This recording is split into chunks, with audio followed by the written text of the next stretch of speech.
교회에서는 세례 교육이 한창입니다.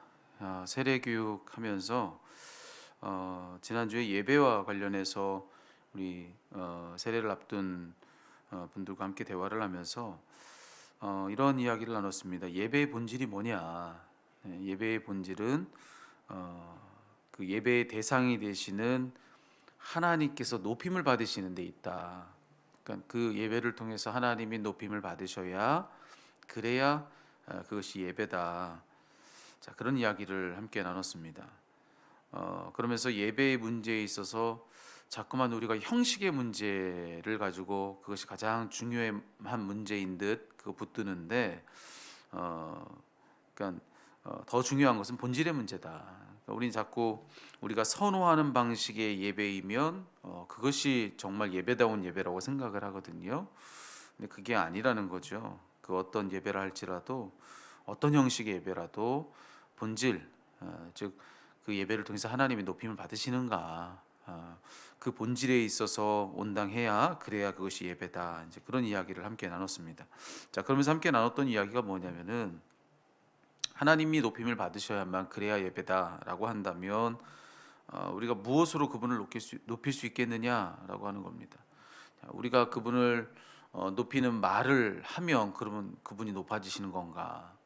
아니면 우리가 그분을 높이는 찬양을 부르면 그걸로 주님이 높아지시는가? 그분을 높이기 위해서 과연 우리는 무엇을 어떻게 해야 되는 것일까? 여러분 답이 뭔지 아십니까? 우리가 그 무엇을 해도 실상 우리가 그 무엇을 한다 해도 우리가 행한 그것으로 우리는 그분을 높일 수 없다는 것입니다.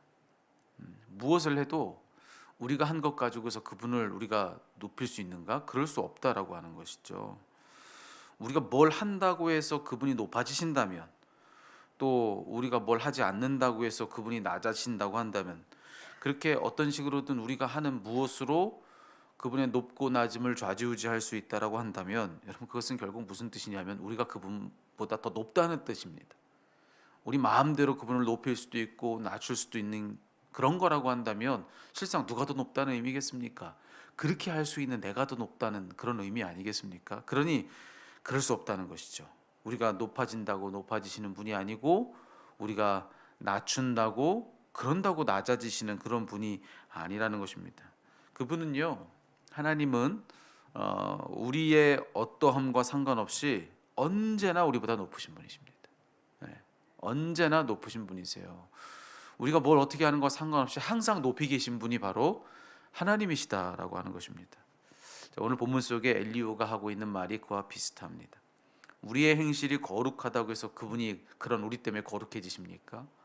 우리의 행실이 죄악되다고 해서 그분이 그런 우리 때문에 부정해지십니까? 우리의 행위와 상관없이 그분은 언제나 가장 높으신 거룩 그 자체시다. 우리의 무엇 어떠한 것 때문에 그분이 영향받으시는가? 그렇지 않다라고 하는 그런 이야기를 지금 엘리후는 들려주고 있습니다.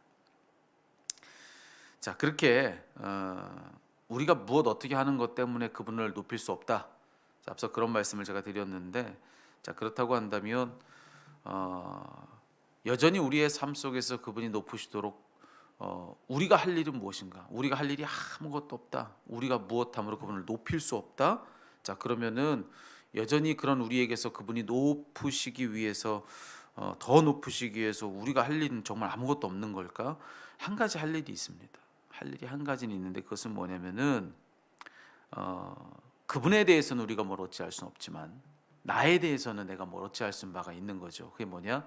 나를 낮추는 건 내가 할 수 있는 것입니다. 내가 나를 낮추는 거, 할 수 있는 대로 나를 그분 앞에서 가장 낮추고 또 낮추는 그것은 나에 대한 그것은 내가 할 수 있는 일 아니겠는가? 그분은 내가 그렇지 않다고 하더라도 높으시지만 그렇지만 내가 그 앞에서 나를 낮추면 낮출수록 결과적으로 그분은 가장 더 높임을 받으시는 거, 그거는 온당한 일이라고 하는 것이죠. 그래서 제가 오늘 읽은 이 본문의 말씀 속에서 특별히 눈여겨본 구절이 하나가 있습니다. 엘리후는 요백에 이런 말을 합니다. 14절의 일부인데요. 무슨 말을 하냐면 나는 그를 기다릴 뿐이라, 그렇게 이야기를 하는 그런 대목이 나옵니다. 여러분, 하나님 앞에서 우리가 가장 잘하는 일이 뭘까? 우리가 하는 일 중에서 가장 잘하는 거, 그 정말 잘했다라고 그렇게 할 만한 그런 일이 뭘까? 저는 그것이 바로 그분을 기다리는 거라고 생각합니다. 그분을 기다리는 거다. 여러분, 우리가 하나님이 누구신지를 잘 우리가 유념해야 될 필요가 있는데요. 나는 모르는 것을 그분은 아십니다. 그래서 하나님이시죠. 네. 그리고 내가 못하는 것을 그분은 하십니다. 그래서 하나님이십니다. 네. 나는 약한데 그분은 강하십니다. 그래서 모든 면에서 나는 낮은데 그분은 높으세요. 네. 우리가 굳이 풀어서 이야기하자면 하나님은 우리에게 그런 분이십니다. 그러니 그런 하나님 앞에서 우리가 할 일은 다만 무엇밖에 없느냐? 그런 그분을 기다리는 것입니다. 그런 그분을 기다리는 것. 우리도 이 고백 가질 필요가 있는 것이 나는 그를 기다릴 뿐이다. 우리도 그분을 기다릴 필요가 있다라고 하는 것입니다. 우리가 누구라 할지라도 우리는 하나님을 기다려야 되는 사람들이다. 여러분, 오늘 이 아침에 이 다짐이 우리에게 있었으면 좋겠습니다. 그분을 나는 기다릴 뿐이라 여러분도 이 고백을 할 수 있으면 좋겠습니다. 그분을 기다리십시오. 모든 것을 다 알고 계시는 그분을 기다리는 것입니다. 그리고 모든 것을 다 할 수 있는 그분을 기다리는 거고요. 그리고 누구보다 강하신 그분을 기다리는 겁니다. 그 누구보다 높으신 그분을 기다리는 거예요. 그런 그분을 우리가 기다리는 것만으로 우리는 어찌 되는가? 여러분, 그분을 기다리는 그것으로 우리의 변화는 바로 이것입니다. 오직 그로써 모르는 우리는 알게 되는 겁니다. 할 수 없는 우리는 할 수 있게 되는 것입니다. 그렇게 우리는 약한데 강해지는 것입니다. 그리고 우리는 한없이 낮은데 그로써 높아지는 것입니다. 그런 그분을 기다림으로 인하여서 우리는 우리에게 없는 것들을 누리며 살 수 있다라고 하는 것. 여러분, 이것이 분명한 사실이죠.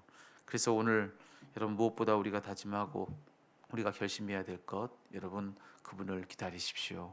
오늘 하루 주신 24시간의 시간, 우리 새벽에 내일 다시 만나서 서로 함께 말씀 앞에 서기까지 새로운 말씀으로 우리에게 또 은혜 주셔서 그 말씀 붙들고 또 새로운 하루를 살게 하시기 전까지 여러분 이 말씀 앞에 선 이 하루의 시간 동안에 여러분 그 무엇을 해도 여러분에게 그것 때문에 주님을 기다리는 그런 여러분 되었으면 좋겠습니다. 오늘 하루 한 날을 주님을 기다리는 날로 삼아 보십시오. 주님을 기다리십시오. 정말로 그분을 기다려 보십시오. 여러분, 그것이 가장 우리가 하는 그 어떤 일보다 가장 잘하는 그런 일이라고 저는 믿습니다.